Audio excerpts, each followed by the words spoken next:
तो मैं उत्सव कुमार आप सभी का आपके अपने YouTube चैनल उत्सव मैथ्स में स्वागत करता हूं। आज की वीडियो में मैं आप सभी स्टूडेंट के लिए एसएससी CHSL 2 जुलाई फर्स्ट शिफ्ट में मैथ के कौन कौन से प्रश्न पूछे गए उन सारे प्रश्नों का सॉल्यूशन मैं इस वीडियो में लेकर आया। मुझे लगभग 2 जुलाई फर्स्ट शिफ्ट के 16 से 18 क्वेश्चन मुझे मैथ के हूबहू मिल गए जो 2 जुलाई फर्स्ट शिफ्ट में पूछे गए। तो ये वीडियो उन सभी स्टूडेंट के लिए बेहद इंपॉर्टेंट होने जा रहा है जिसने 2 जुलाई फर्स्ट शिफ्ट का एग्जामिनेशन दिया है, साथ ही साथ जिनका अपकमिंग एग्जामिनेशन में किसी भी अपकमिंग शिफ्ट में आपका एग्जामिनेशन होने वाला है। साथ ही साथ वैसे स्टूडेंट जिनको इसका PDF चाहिए तो टेलीग्राम ग्रुप का लिंक वीडियो के डिस्क्रिप्शन में दे रखा है, वहाँ से PDF को प्राप्त कर सकते हैं। और जो SSC CHSL का एग्जामिनेशन देते हैं, आपको मैथ के जो भी क्वेश्चन याद है, टेलीग्राम मैसेज का लिंक वीडियो के डिस्क्रिप्शन में दे रखा, आप वहाँ जाकर मुझे मैथ के क्वेश्चन भेज सकते हैं। तो आइए समय को ना बर्बाद करते हुए अपनी इस वीडियो को शुरू करते हैं। बात सबसे पहले करते प्रॉफिट एंड लॉस से कितने क्वेश्चन पूछे गए। तो स्टूडेंट ने बताया प्रॉफिट एंड लॉस से 2 क्वेश्चन, परसेंटेज से 2 से 3 क्वेश्चन पूछे गए, टाइम एंड डिस्टेंस से 1 क्वेश्चन पूछा गया, वो भी बोट एंड स्ट्रीम का, टाइम एंड वर्क से 3 क्वेश्चन पूछे गए, SI/CI से 1 क्वेश्चन पूछे गए, ट्रेगो से आपका एक फॉर्मूला बेस्ड क्वेश्चन पूछा गया, एलजेब्रा का क्वेश्चन नहीं मिला, ज्योमेट्री से 3 से 4 क्वेश्चन अच्छे पूछे गए, मेंसुरेशन से 2 क्वेश्चन पूछे गए, DI से 3 क्वेश्चन वो भी इजी वाला पूछा गया, देखते ही बन जाएगा। नंबर सिस्टम से क्वेश्चन देखने को मिले हैं। देखिए एक क्वेश्चन था, 2 त्रिभुज समरूप है, 2 त्रिभुज समरूप है, ठीक है, ABC और PQR, ABC और PQR 2 त्रिभुज समरूप था। देखिए डाटा स्टूडेंट को याद नहीं था एग्जैक्ट क्या था, तो मैंने डाटा को मान लिया 1.96 और 6.25। पहले वाले का आधार 0.49 है, तो दूसरे त्रिभुज का आधार क्या होगा। तो हमको पता है कि समरूप त्रिभुज, अगर 2 त्रिभुज समरूप होते हैं तो उनके साइड का जो स्क्वायर होता है वही उनके एरिया का वैल्यू होता है। तो यहाँ साइड का स्क्वायर 0.49 है, तो 0.49 इसका साइड को हम x मान लेते हैं, तो 0.49 बाय एक्स स्क्वायर ये बराबर हो जाएगा 1.96 बाय 6.25।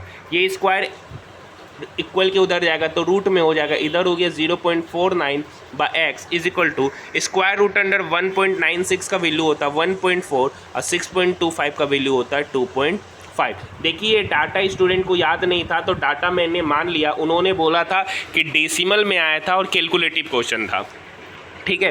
तो यहाँ से x का वैल्यू निकलेगा, x बराबर हो जाएगा 2.5 इंटू 0.49 बाय 1.4। तो इस क्वेश्चन को सॉल्व कर लीजिएगा, इसका आंसर यही था। बाकी बात अगर आपने एग्जामिनेशन दिया है 2 जुलाई फर्स्ट शिफ्ट का तो इसका एक्यूरेट डाटा क्या था आप मुझे कमेंट में ज़रूर बताइएगा। नेक्स्ट क्वेश्चन देखिए, ये पूरा डाटा के साथ है, 240 विद्यार्थी के एक समूह है, ठीक है, 240 विद्यार्थी का एक समूह है जिसमें 60% लड़का है, तो लड़की कितना होगा 40%, ठीक है। तो 240 का अगर हम 40% निकालेंगे डिवाइडेड बाय 100 तो 00 से 00 कट गया, 24 चौक 96, मतलब 240 में 96 क्या थी, लड़कियां थी, ठीक है। अब बोल रहा है 30 लड़की और शामिल हो जाती है, तो 96 में 30 और जोड़ देंगे तो लड़कियों की संख्या हो गई 126। तो पूछ रहा है इस समूह में लड़कियों का नया प्रतिशत क्या होगा, तो टोटल लड़की हो गई 126, कितने में 240 में, तो 100 पर कितना, तो यही प्रतिशत होगा, 0 से 0 कट गया, ठीक है। ये 2 बचे 10, ये इसको काटेगा 12 बार में, ठीक है, ये 6 से कटा 2 बार में, ये 6 से कटा 6 दूनी 12, 21, 21 बाय 2, 21 गुना 5 हो गया, 5 का 5, 5 दूनी 10, 105 डिवाइडेड बाय 2, इसको काटेंगे तो 2 बचे 10, 2 दूनी 4, 52.5%। अब नया जो प्रतिशत हो गया लड़कियों का वो हो गया 52.5%, जो इस क्वेश्चन का सही उत्तर है। नेक्स्ट क्वेश्चन देखिए, क्वेश्चन पूछा गया है 10 का वैल्यू, किसका क्वेश्चन पूछा गया है 10 का, फॉर्मूला बेस्ड क्वेश्चन है, तो 10 बराबर होता है 10A bye 1 minus 10 square A, ठीक है। किसी स्टूडेंट ने मुझे मैसेज भेजा है कि उन्होंने बताया है कि क्वेश्चन पूछा है कोस A माइनस B, ठीक है, minus sign A plus B plus 2 10 2A। अब मुझे एक्यूरेट नहीं पता कि एग्जैक्ट क्या पूछा है, मुझे जहाँ तक लगता है ये, क्योंकि इसका डाटा सॉल्व होने वाला नहीं है, इसको उसी रूप में लिखना पड़ेगा। तो मुझे जहाँ तक संभावना है 10-2 पूछा। आप मुझे कमेंट में बताइएगा एग्जैक्ट क्वेश्चन क्या था, क्योंकि एग्जाम से छूटने के बाद किसी भी स्टूडेंट को एग्जैक्ट क्वेश्चन याद नहीं रहता। देखिए एक अर्धगोला है, अर्धगोले का त्रिज्या दे रखा था 14 सेंटीमीटर। देखिए डाटा 14 की जगह कुछ और था, तो आयतन पूछा था। तो अर्धगोले का आयतन होता है 2/3 into pi r³ into r है 14 गुना 14। ठीक है, डाटा कुछ और दे रखा था। नेक्स्ट क्वेश्चन है, बेलन की त्रिज्या 8, ऊंचाई 14 है, तो वक्र पृष्ठ का क्षेत्रफल होता है 2 इंटू पाई का वैल्यू 22/7 इंटू r दे रखा है 8 और ऊंचाई दे रखा है 14।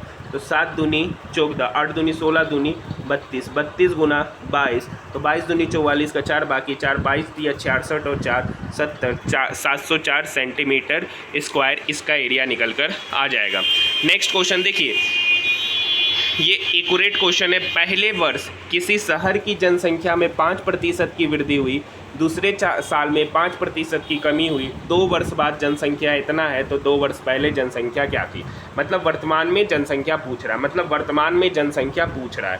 तो 2 वर्ष पहले जनसंख्या मतलब जो बढ़ने के बाद 2 वर्ष पहले। तो मान लेते कि वर्तमान में उसकी जनसंख्या x थी, x पे 5% का वृद्धि हुआ, 5% का फ्रैक्शन वैल्यू 105/100 मतलब 21/20। फिर क्या हुआ, 5% का कमी हुआ मतलब 95 का फ्रैक्शन वैल्यू होता है 19/20 और इसी का वैल्यू दे रखा है 47,880। ठीक है, इसको काटेंगे, ये हो गया 21 दूनी 42, 42 5 58, फिर 21 दूनी 42। ठीक है, 21 दूनी 42, 58 में से 42 चला गया 16, 168, 21 8 168, 22 80। ठीक है, अब ये 19 से काटेंगे, 19 से कम 19, 20 21 22, 19 दूनी 38, 120 बार में। तो यानी x/400 = हो गया 120। ठीक है, तो x बराबर कितना होगा, तो यहाँ से पता चल गया x बराबर हो जाएगा 120 गुना 400, तो 12 चौक 48, 000, मतलब वर्तमान में उसकी जो जनसंख्या थी वो 48,000 थी। इसका सही उत्तर 48,000 हो जाएगा। नेक्स्ट क्वेश्चन, एक अच्छा क्वेश्चन पूछा गया आपके एग्जामिनेशन में। ABC एक त्रिभुज है, ABC एक त्रिभुज है। ठीक है, ABC एक त्रिभुज है जिसकी भुजा BC जो है ना, ABC एक त्रिभुज है जिसकी 2 भुजा AB और BC, सॉरी यहाँ अब लिखा गया AB दे रखा है 5.4 cm, AB दे रखा है 5.4 cm और BC दे रखा है 7.2 cm, BC दे रखा है 7.2 cm। AB और AC पर कोई बिंदु x और y, AB और BC पर कोई बिंदु x और y इस प्रकार है कि XY जो है ना, ये जो XY समानांतर है BC के। ठीक है, और BX 3 दे रखा है, BX कितना दे रखा है 3 cm, यानी यहाँ से यहाँ की दूरी दे रखा है 3। तो बताइए यहाँ से यहाँ की दूरी क्या होगी, टोटल हो गया 5.4, यहाँ से यहाँ की दूरी 3 है, तो यहाँ से यहाँ की दूरी हो जाएगी 2.4 cm। अब देखिए ये दोनों त्रिभुज आपस में समरूप है, क्योंकि ये और ये पैरेलल हो जाता है, तो दोनों त्रिभुज आपस में समरूप है। तो जब दो त्रिभुज आपस में समरूप होता है, थेल्स थ्योरम कौन प्रूव करता है, थेल्स थ्योरम से ये दोनों त्रिभुज आपस में समरूप है, तो उनकी भुजाओं का अनुपात जो होता है ना वो आपस में बराबर होता है। तो यहाँ पे भुजा है AB यानी 2.4 और बड़की भुजा है 5.4। यहाँ पे इस छोटे वाले त्रिभुज की भुजा है XY, इसे ही निकालना है, और यहाँ बड़ा भुजा है 7.2। ठीक है, तो यहाँ आप इसको काटेंगे तो ये कटेगा 6 चौक 24 और ये कटेगा 9 बार में, ये 9 इस 7.2 को काटेगा 0.8 बार में, और ये 0.8 इक्वल के उधर जाएगा तो 4 से मल्टीप्लाई होगा, तो 4 × 0.8 = 3.2 इसका आंसर हो जाएगा। मतलब वो जो भुजा XY था ना, वो जो भुजा XY था वो निकल के आ गया 3.2 सेंटीमीटर, मतलब इसकी लंबाई 3.2 सेंटीमीटर होगी। नेक्स्ट क्वेश्चन देखिए, दो वृत्त, ये काफ़ी अच्छा क्वेश्चन पूछा गया। दो वृत्त है जो एक दूसरे को बाहर से स्पर्श करते हैं, दो वृत्त है जो एक दूसरे को कहाँ से स्पर्श करते हैं, बाहर से स्पर्श करते हैं। ठीक है, ये देखिए एग्जैक्ट नहीं बना है, हाँ ये दो वृत्त है जो एक दूसरे को बाहर से स्पर्श करते हैं, जिसमें एक कॉमन टेंजेंट है, जिसमें एक ये जो है ना, सॉरी नहीं बन रहा है, इसमें ये क्या है, एक कॉमन टेंजेंट है, ठीक है। अभी इस कॉमन टेंजेंट से उनके रेडियस दे रखा है, 49 cm बड़े वाले का और छोटे वाले का 16 cm। तो ये कॉमन टेंजेंट की लंबाई आपसे पूछी जा रही है। तो इस कॉमन टेंजेंट का जो फॉर्मूला होता है ना, कॉमन टेंजेंट बराबर होता है 2 into square root under R1 into R2, तो is equal to 2 into square root under R1 है 49 इंटू R2 है 16, is equal to 2 into square root under 49 का वैल्यू 7, स्क्वायर रूट अंडर 16 का वैल्यू 4, तो 4 दूनी 8, 8 सती 56। यानी यहाँ पर जो कॉमन टेंजेंट की जो लंबाई होगी वो 56 cm होगी। इसका सही उत्तर है नेक्स्ट क्वेश्चन। ये एक वेरी इंपॉर्टेंट क्वेश्चन आपके ज्योमेट्री से आज देखने को मिले हैं। नेक्स्ट क्वेश्चन देखिए, दो रेखा है x plus y is equal to 13 और 4x plus 8y is equal to 15। तो दोनों रेखा किस बिंदु पर एक दूसरे को कट करती है? तो देखिए x प्लस वाई का वैल्यू 13 है और दूसरा है 4x प्लस 8y। तो इस पहले वाले इक्वेशन में हम 4 से मल्टीप्लाई करेंगे, तो इधर हो गया 4x plus 4y is equal to 13 चौक 52 और इधर हो गया 4x plus 8y is equal to 15। तो यहाँ से माइनस करेंगे तो ये और ये कट गया, इधर हो गया -4y, इधर करेंगे तो 12 में से 5 गया 7, 4 में से 1 गया 3, ठीक है। तो -4y का वैल्यू 37, तो y का वैल्यू हो गया -37/4, -37/4, ठीक है। अब y का वैल्यू पता चल गया -37/4, यहाँ पे पुट कर देंगे तो x -37/4 इज इक्वल टू 13, तो ये इक्वल के उधर जाएगा तो 13 चौक 52, तो x निकल के आएगा 13 चौक 52 प्लस 37, 7 दूनी 9, 5 3 8, 89/4। y पता चल गया -37/4 और x पता चल गया 89/4।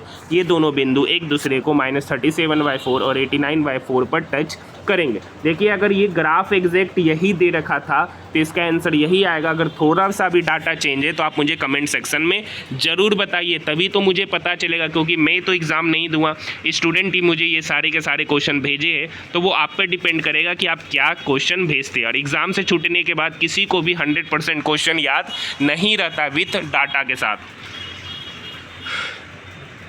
देखिए, एक घन है, ठीक है, ये कल पूछा गया था ये क्वेश्चन, लेकिन कल कुछ और पूछा गया। तो एक घन है जिसकी भुजा दे रखा है 14 सेंटीमीटर। तो इसमें काटे जा सकने वाले सबसे बड़े गोले को काटा गया है, तो बचे हुए घन का आयतन क्या होगा? तो बचे हुए घन का आयतन बराबर होगा गोले का आयतन माइनस घन का आयतन। तो ये जो गोले का जो त्रिज्या होगा ना, गोले का जो व्यास होगा वो घन की भुजा के बराबर होगा, मतलब d बराबर 14 सेंटीमीटर, तो r हो गया 7 सेंटीमीटर। ये सेम डाटा पे पूछा गया था, लेकिन कल पूछा गया था बनने वाले गोले का आयतन, आज पूछ रहा है कि जो काट के निकाला गया है तो बचे हुए घन का आयतन।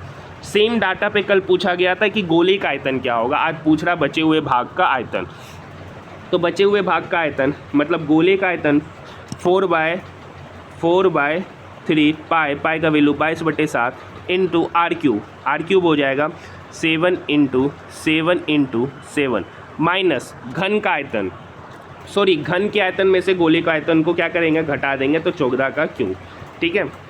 ये 7 से 7 क्या हो गया, कट गया, इधर हो गया 4 गुना 22 गुना 49/3 और इधर हो गया 14 का क्यूब। इसमें से इसको घटा दीजिए, जो निकल के आएगा वही एक्यूरेट आंसर होगा, यही इसका सॉल्यूशन होगा।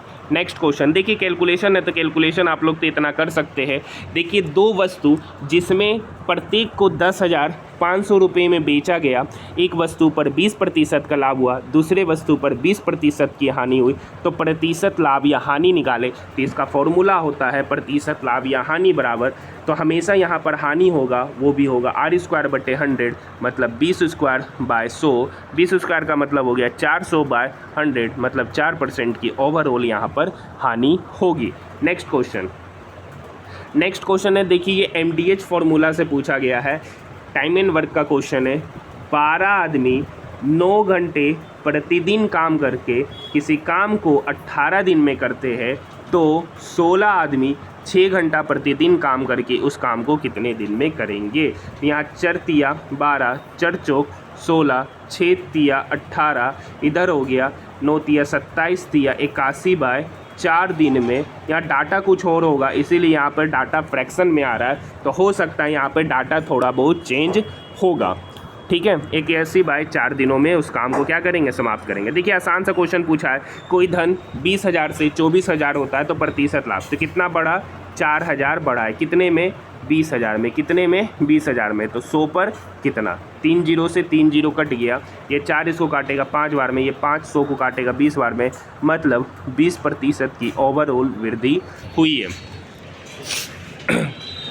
नेक्स्ट क्वेश्चन,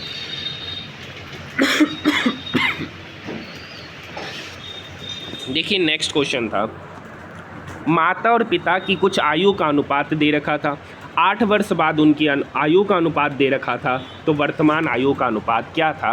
ये क्वेश्चन आपके एग्जामिनेशन में पूछे गए क्वेश्चन है। ठीक है, एक क्वेश्चन आज आपका 8 से डिविजिबिलिटी पर पूछा गया, कल 9 से पे पूछा गया, आज 8 से डिविजिबिलिटी पर एक क्वेश्चन पूछा गया। तो 8 से डिविजिबिलिटी का नियम कहता है कि लास्ट का 3 डिजिट नंबर अगर 8 से डिवाइड है तो पूरा का पूरा नंबर भी 8 से डिवाइड होगा। ठीक है, एक क्वेश्चन आपका पूछा गया है देखिए इंग्लिश के 3 क्वेश्चन मुझे मिले। एनीमी का आपसे एंटोनिम्स पूछा है, बेरेन का आपसे एंटोनिम पूछा है, dog eat dogs, dog Yeats dog का आपसे सिनोनिम पूछा गया है। ठीक है, डीआई से टोटल 3 क्वेश्चन पूछे गए थे। एक अर्धगोला से पूछा गया था, बेलन की ऊंचाई और त्रिज्या दे रखी थी, इससे क्वेश्चन पूछा गया था। एक बेईमान दुकानदार से क्वेश्चन पूछा गया था, एग्जैक्ट डाटा मुझे मिला नहीं है बेईमान दुकानदार का, अगर आपको याद है तो कमेंट सेक्शन में ज़रूर बताइएगा। देखिए एक क्वेश्चन दे रखा था, एमआरपी दे रखा था, ठीक है, डिस्काउंट दे रखा था, तो आपसे एसपी पूछा गया। तो इसको निकालने का तरीका मान लेते कि एमआरपी 100 दे रखा है, 20% का डिस्काउंट दिया, तो बेचा कितने पे, 80 पे, तो यही इसका निकालने का तरीका होता है। तो इस टाइप से क्वेश्चन आपके एग्जामिनेशन में पूछे गए थे।